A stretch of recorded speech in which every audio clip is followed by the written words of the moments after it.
Hello and welcome to another fantastic episode of Talk to the Fish. Now we've got a question from a viewer, Witty Whale, asking, why do divers never seem to see what I'm pointing at? Classic. You point at a magnificent creature, and divers turn their heads like they're watching an invisible tennis match. The infamous pointing paradox frustrates every diver everywhere. So Regis, enlighten us about this physical phenomenon that makes underwater directions go so hilariously wrong. Well, Jack, it all boils down to refraction. Imagine light as tiny, super-fast runners. When these runners travel through different environments, water to air, they change speed. This speed change forces them to bend when crossing boundaries between environments. When you're scuba diving, light zips through water, strikes your mask's flat surface, passes through that small air pocket, and finally reaches your eyes. This water-to-air journey creates quite the optical illusion. And that explains the confusion when pointing. Those fish appear in different positions than where they actually swim. Fascinating! So divers aren't ignoring our helpful fins. They're victims of physics. And that's why when I point at that gorgeous angelfish, my dive buddy swims off chasing empty water. The science confirms it, Jack. Your brain assumes objects follow straight line paths, but underwater they don't. What appears 3 feet to your right might actually be directly in front of you. So next time your buddy looks clueless, remember, it's not their fault. Water bends more than a moray eel avoiding a predator. Let me show you with a practical example, Jack. When you spot that majestic parrotfish munching coral, light rays travel from the fish through water before to hit your mask lens. Ouch! Water slows light down more than air does. It's optically denser. So when light jumps from water to air, at an angle, it bends away from what scientists call the normal, an imaginary line perpendicular to your mask. This bending tricks your brain about where that parrotfish actually swims.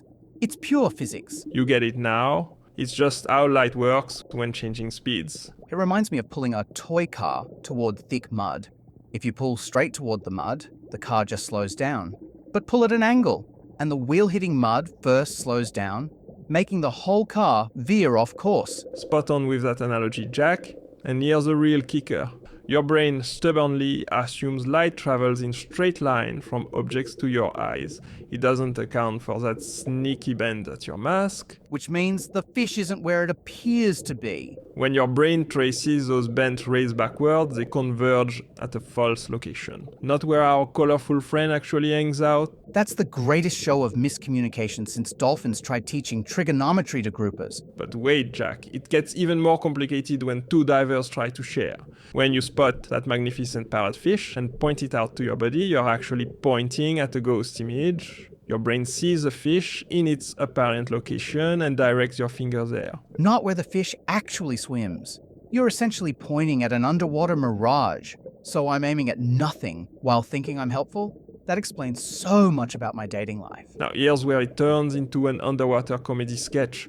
Your buddy doesn't just see the fish in the wrong spot, they see your finger in the wrong spot too. Light bounces off your finger, travels through water, hits their mask, and bends again before reaching their eyes. Wait, you're telling me my buddy sees my finger in the wrong place, pointing at a fish in the wrong place too? Exactly what happens underwater.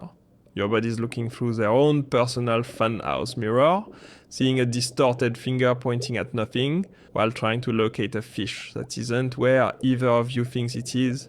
It's a double optical illusion. No wonder dive guides look so frustrated when newbies can't spot a giant manta ray 3 feet away. When you point, you're pointing at this illusion.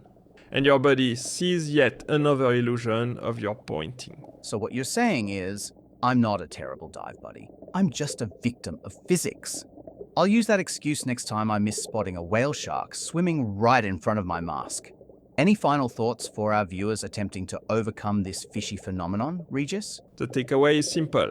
When pointing underwater, exaggerate your movements, get closer to what you're indicating, and maybe invest in flashlight with a narrow beam. Most importantly, practice your underwater communication before attempting to show your buddy that camouflaged scorpion fish. Thank you for swimming by our studio today, Regis. And that concludes today's episode of Talk to the Fish. I hope we've illuminated the murky waters, but I must admit, explaining refraction made my little fish brain hurt worse than the time I tried to understand human tax returns. Join us next week when we dive into the fascinating connection between parrotfish digestion and those pristine white beaches you humans love to vacation on. You'll never look at sandcastles the same way again. Until then, keep diving with your masks clear, your regulators dry, and swim by again next week. Forget all the troubles and blues. Dive into the blue. Oh yes, talk to the fish.